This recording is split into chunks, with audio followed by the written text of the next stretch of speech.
not Jordan, Egypt, what other countries you think might accept Palestinians from Gaza? Well, I think Jordan and Egypt will. I know they've spoken about it with you, and they say they're not going to accept. I say they will. But I think other countries will accept also. I think that Gaza maybe is a demolition site right now. If you look at Gaza, it's all, I mean, there's hardly a building standing, and the ones that are going to collapse. You can't live in Gaza right now, and I think we need another location. I think it should be a location that's going to make people happy. You look over the decades, it's all death in Gaza. This has been happening for years. It's all death.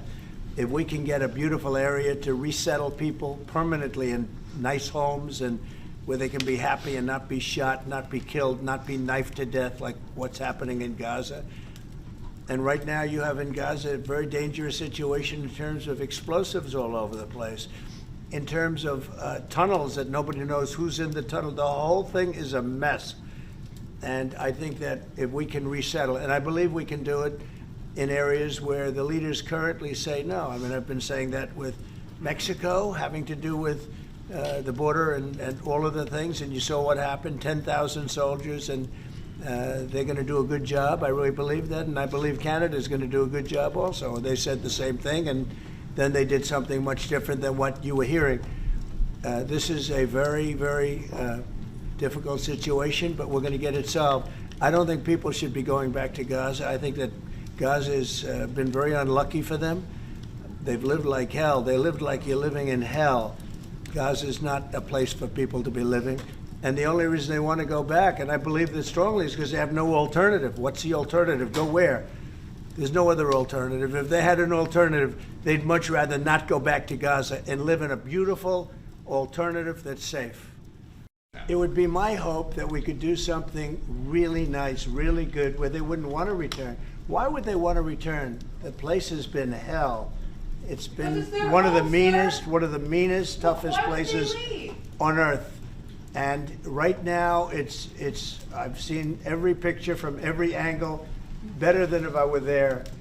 And nobody can live there. You can't live there. So if we can build them through massive amounts of money supplied by other people, very rich nations, and they're willing to supply it. If we can build something for them in one of the countries, and it could be Jordan, and it could be Egypt, it could be other countries, and you could build 4 or 5 or 6 areas. It doesn't have to be one area, but you take certain areas and you build really good quality housing, like a beautiful town, like someplace where they can live and not die. Because Gaza is a guarantee that they're going to end up dying. The same thing's going to happen again.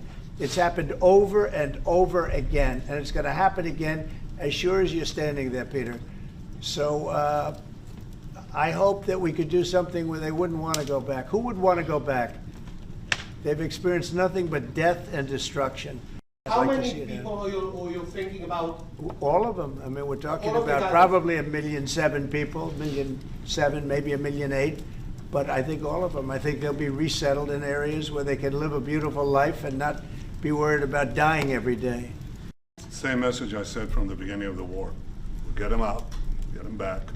We got over 70%, close to 75% of the people who everybody believed will not get out. We got them in successive deals, and most recently with the help of President Trump. We're not going to give up on any of them, and we're not going to give up on our other war aims. Hamas is not going to be in Gaza, and we're going to get everyone back. And you would not have... Prime Minister, how optimistic are you about reaching phase 2 of the ceasefire? How optimistic are you about that happening? Well, we're going to try. That's one of the reasons, one of the things we're going to talk about here. And if we, you know, when Israel and the United States work together, and President Trump and I work together, you know, the chances go up a lot.